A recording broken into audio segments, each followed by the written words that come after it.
What if I told you that everything you believed about surviving in the cold is wrong? We are used to thinking of warm clothing and modern heaters as the only salvation from the cold.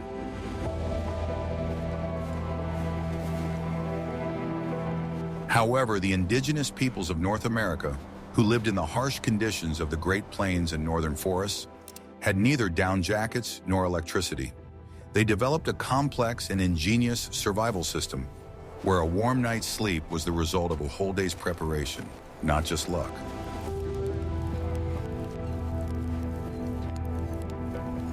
Their methods were based on a deep understanding of nature, human metabolism, and architecture, which we are now beginning to rediscover.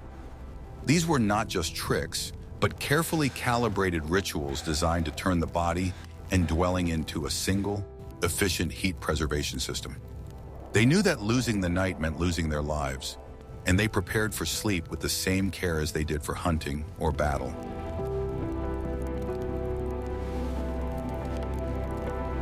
Watch the video to the end to learn how Native Americans turned a simple meal into a powerful internal heater, and what one secret made their wigwams or longhouses impregnable fortresses against the cold.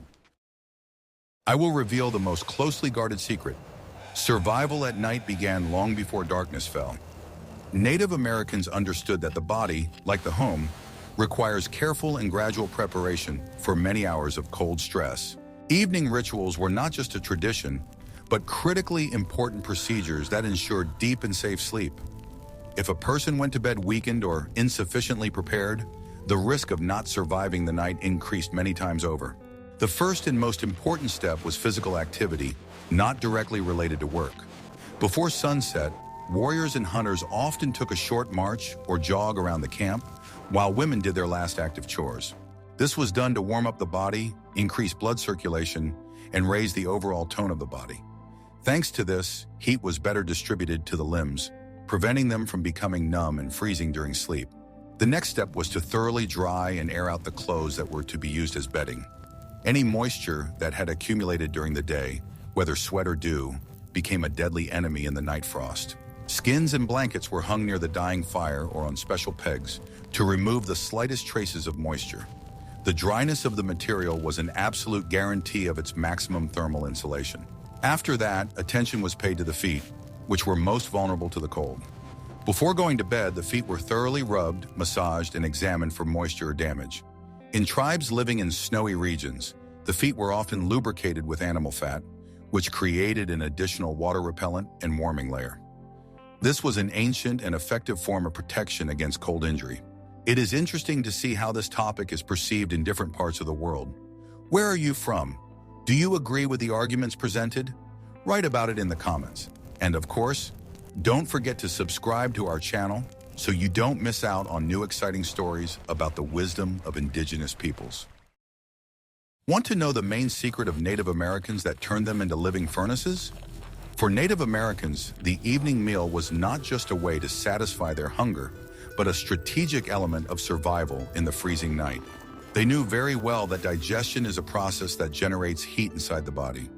Therefore, the right food eaten at the right time could become a powerful internal heater for the whole night. The basis of the evening diet was high-calorie food rich in fats and proteins.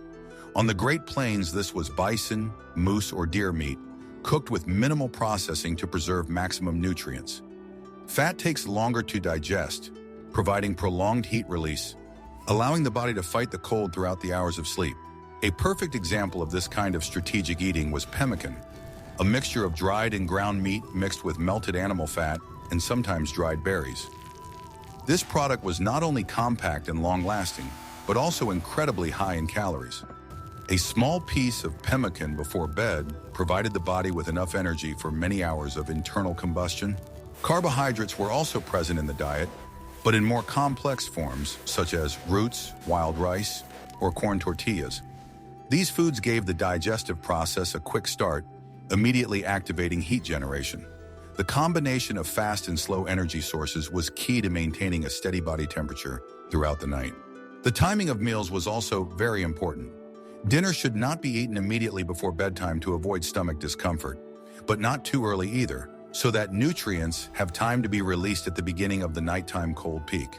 The optimal time is 2 to 3 hours before bedtime. Food was often seasoned with warming spices such as wild ginger or pepper, which stimulated blood circulation and a feeling of warmth. These were not only flavor enhancers, but also ancient medicines that aided digestion and overall warming. Such attention to the composition of dinner turned it into a real fuel charge for the body. How important do you think nutrition is for survival in extreme conditions? Are you ready to learn how Native Americans made their homes impenetrable to the cold? Read on to the next chapter to find out how they turned a dilapidated frame into a veritable fortress of warmth. You've definitely never heard of this unique secret. Keeping heat inside a dwelling was an art perfected by indigenous peoples. Regardless of the type of structure, the conical wigwam of the Great Plains, the dugout, or the longhouse of the Iroquois, the key was not only to build, but also to seal. They knew that drafts were the worst enemy, capable of pulling all the heat out of even the warmest room in a matter of hours. The Iroquois used a unique multi-layer insulation system in their longhouses, which could accommodate up to several families. The walls and roof, made of bark, were covered with an additional layer of mats woven from reeds or rushes. These mats created an air gap that was an effective insulator, working on the principle of a modern thermos. In the tipis, wigwams of the Great Plains tribes, which were mobile dwellings, the role of insulation was performed by a so-called liner in an additional inner layer made of skins or woven fabric. This liner was attached to the frame at a short distance from the outer covering. An air gap was created between the outer skin and the inner lining, which interrupted convection. The layer of air between the two materials was their main secret. They intuitively used the law of physics. Stagnant air is the best insulator. This principle was also actively used in the construction of dugouts, where the walls and roof were covered with a layer of earth and snow, which also formed a powerful insulating layer. An important element of sealing was the control of the smoke vent. In most dwellings, the smoke valve located at the top could be adjusted or completely closed in severe frost and in the absence of active combustion. At the same time, the fire was either extinguished completely or a small amount of smoldering coals was maintained. On the Great Plains, where there was little snow, pieces of turf or dry grass laid around the perimeter of the dwelling served as additional insulation. This technique blocked the penetration of cold air from below, the most common cause of drafts and heat loss. The concept of insulated flooring was not a whim for them, but a necessity. Like this, if you think that such ancient architecture can give some modern technologies a run for their money, what you are about to learn will change your perception of how to prepare for sleep in cold weather. Experienced warriors and hunters knew that going to bed while cold was a sure way not to wake up. Before wrapping themselves in skins, they performed a series of active movements designed to warm up their bodies as much as possible. It was a kind of heat loading of the body. This final warm-up consisted of short but intense physical exercises that did not require much space. In the confined space of a teepee or longhouse, they could do quick arm swings, squats, or short, energetic jumps in place. The goal was to make the heart beat faster and drive blood to all the extremities, especially the fingers and toes. The key was to finish the exercises before heavy sweating set in. Sweat, as we have already mentioned, is the enemy of heat. The goal was to achieve only a feeling of warmth spreading throughout the body. If sweat appeared, the person risked cooling down quickly as soon as they lay down. Physical activity was followed by a rubbing ritual. The body, especially the feet, shins, lower back, and chest, was rubbed intensively with the hands or even a piece of fur. This massage not only increased blood circulation, but also created a pleasant feeling of warmth that lasted for some time. Sometimes special warming infusions or animal fat mixed with herbs were used for rubbing. Tribes living in forest regions could use plant material rich in essential oils, which also had a warming effect. It was a kind of heat cream that increased the local temperature of the skin. The ritual of getting into bed was also well thought out. Before wrapping themselves up completely, people would sit for a while, breathing evenly and allowing the warmth to settle inside. This moment of transition from activity to rest was important for the psyche, as it helped to calm down and get ready for sleep. Thus, for them, warming up before bed was the final line of defense against the cold. What do you think from their experience could be useful in modern life to improve sleep in cold weather? People living in harsh winter conditions developed a layered bedding system that was as complex and effective as modern camping gear. In this system, there was no such thing as just a blanket. Each layer served its own unique, critical function. Their sleeping area was not just a pile of skins, but a well-designed cocoon of warmth. The first and most important layer was the bedding, or mattress. It never lay directly on the cold ground. Dry branches from coniferous trees, such as spruce or cedar, a thick layer of dry grass, or in wealthier tribes, reed mats were used as bedding. The branches and grass served a dual purpose. First, they created a soft and even surface for sleeping. Second, and most importantly, they created an air cushion between the body and the cold ground. The ground is an excellent heat absorber, and without this insulating layer, the body would lose heat very quickly. The next layer was the lower insulator. This could be a thick bison or deer hide with the wool facing up. The hide not only insulated against the cold from below, but also reflected the heat coming from the body, returning it back. The wool, creating air pockets, enhanced this effect. Next came the main cover, which also consisted of several skins or tightly woven blankets. For the tribes of the Great Plains, the best material was bison hide. Thanks to its thickness and dense fur, it provided unmatched protection from the cold. The arrangement of the sleepers was important. Often, people slept close to each other, forming a kind of human blanket. The heat from one body was transferred to another, thus maintaining the overall temperature. This was not only a social mechanism, but also a critically important survival mechanism. This entire system was designed to minimize contact with the cold environment and maximize the use of their own body heat. Skins and plants were not just materials, but functional elements of climate control. They knew how to make nature work for them. What if I told you that stones were ancient heating batteries for them? Indigenous peoples, especially those who lived in small, well-insulated dwellings, developed a clever and effective method of local, safe heating that did not require a large fire to be constantly burning. This method involved the use of stones that could store and slowly release heat.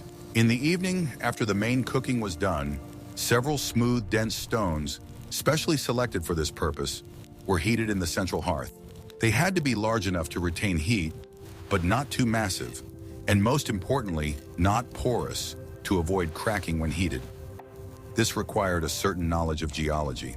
The stones were heated until they became very hot. Then before bedtime, they were carefully removed from the fire using wet branches or special tools. The stones were a source of heat that could be moved, unlike a stationary hearth. To avoid burns and ensure longer heat transfer, the hot stones were wrapped in several layers of fabric or skins. Sometimes they were placed in special bags made of thick leather. This made them safe for sleeping and turned them into the perfect, slow-cooling heater. These natural batteries were placed in critical areas of the sleeping area. They could be placed at the feet, which freeze the fastest, or at the lower back. A stone placed on the stomach or chest also helped to warm the internal organs, stimulating blood circulation. The heat emanating from the stone was gentle and even, promoting deep, restful sleep. Unlike the heat of a fire, which quickly dissipated, the heat of the stone could be retained for several hours, helping to get through the coldest part of the night. It was quiet, smokeless, and efficient heat. In the next chapter, we will talk about the unique heat pumps that Native Americans used in their homes. Ready to learn more? Indigenous peoples knew that proper ventilation was just as important as sealing to maintain warmth. During the night, moisture from people's breath and combustion products from the hearth accumulate in a closed dwelling, which can be dangerous. They developed systems that allowed the dwelling to breathe without losing precious heat. In the tipis of the Great Plains, this function was performed by so-called smoke ears or wings, adjustable flaps at the top of the cone. With their help, it was possible not only to regulate the draft for smoke removal, but also to control the airflow. An experienced teepee dweller could change the angle of the flaps with a single movement of a pole. In severe frost and in the absence of fire, the smoke valve was closed, but not completely. A small gap was left to ensure the minimum necessary air exchange, preventing the accumulation of excess moisture. This influx of fresh, albeit cold air, was important for health and sleep quality. In the longhouses of the Iroquois, where several hearths were arranged in a row, The ventilation system was more complex, but based on the same principle. Above each hearth was an opening in the roof that could be closed or opened. Due to the great length of the house and the multitude of hearths, draft was created naturally. Thus, controlling airflow was a delicate art. It was necessary to find the perfect balance. Open enough to get rid of moisture and stale air, but close enough to retain the accumulated heat. Similar to a strategic dinner, a hot drink before bed was another element of heat management. It was not just a way to quench thirst, but a deliberate action aimed at raising the internal body temperature. Hot liquid, once in the stomach, quickly initiates the process of internal warming. Decoctions of local herbs and roots were used as such a drink. Often these were drinks with a high content of vitamins and minerals, which also performed medicinal functions. For example, a decoction of pine needles was rich in vitamin C, which strengthened the immune system, which was important in the fight against colds. People in forest regions often brewed the bark of certain trees, which had warming and pain-relieving properties. Drinks could also be simpler, just hot water with a small amount of animal fat or honey, if available. The hot drink stimulated the expansion of blood vessels, which improved blood circulation. As a result, heat was better delivered to the extremities, which helped to warm up and fall asleep faster. This effect was short-lived, but it was enough to start the warming process at the beginning of the night. Thus, the last drink before bed was a multifunctional tool. It warmed, healed, moisturized, and soothed. It was the final touch in the process of preparing for the night, combining physiology and ritual. Experienced people knew that in extreme cold, the main danger came from heat loss through the extremities and head. These parts of the body have a large surface area relative to their volume and are very sensitive to temperature drops. Therefore, special attention was paid to them in the process of preparing for sleep. Hands and wrists, which had been used during the day for work, were carefully examined and warmed before bedtime. If they were wet, they were wiped dry and could be wrapped in a small piece of fur. Some tribes used special insulated cuffs or short mittens for sleeping. As already mentioned, the feet were protected by multiple layers of socks and moccasins. It was important that all these items were loose-fitting. Clothing or footwear that was too tight restricted blood circulation, which only made the cold worse. They knew that protection from the cold was not only about warmth, but also about free blood flow. The head and neck were also critical areas. The body can lose up to a third of its heat through the head. Fur hoods or woolen hats were used for sleeping. It was important that they covered the ears but did not interfere with breathing. Thus, the protection of vulnerable areas was very purposeful and well thought out. It was not just clothing, but an individual climate control system for the most sensitive parts of the body. They knew that the heat lost through a small area could cost a person their life. In addition to all the external and internal preparations, indigenous peoples used conscious breathing control techniques to conserve heat. It was a kind of internal controllable furnace that could be regulated by the power of thought and will. These practices required discipline and long training. When the body began to feel cold, consciously slowing down the breath was one of the key techniques. Slow, deep breathing helps to oxygenate the blood more efficiently, which in turn improves metabolism and, as a result, heat production. Faster, shallow breathing, on the contrary, can cause hypothermia, as cold air does not have time to warm up sufficiently in the lungs. Breathing through the nose was strictly mandatory. The nasal passages are designed to serve as a natural filter and heater for inhaled air. Air passing through the nose is warmed to body temperature before it enters the lungs, minimizing internal heat loss. Conscious retention of heat in the body, known in some spiritual practices, could also be used. This is not metaphysics, but a focus of attention that helped prevent blood flow from the center of the body to the extremities, preserving heat in vital organs. It is a kind of mental training that complemented physiological techniques. Sometimes, on the contrary, when it was too cold and the limbs began to freeze, a technique of rapid but controlled breathing was used. It was a kind of turbocharging of the metabolism, which temporarily increased the flow of heat. But this was an emergency measure that was not suitable for prolonged sleep. Conscious breath control also helped maintain a calm state of mind. Panic and fear of the cold cause vasospasm, which sharply impairs blood circulation. Calm, controlled breathing, on the contrary, signals to the brain that there is no danger, helping the body remain at rest. Finally, breathing practices could be used to warm the hands. By placing the palms together and slowly exhaling warm, moist air onto them, a person could quickly warm up cold hands. This was especially useful when it was necessary to quickly light a fire or perform other work requiring dexterity of the fingers. Thus, breathing was not just an automatic process. It was a tool that allowed Native Americans to actively manage their internal heat and stay alive even in the harshest conditions. We have seen that survival on a frosty night for the indigenous peoples of North America was not just a matter of luck, but the culmination of a carefully thought-out, multi-step preparation system. Their success lay in the perfect combination of a deep understanding of human physiology, masterful use of natural materials, and strict discipline that turned an evening ritual into a daily act of survival.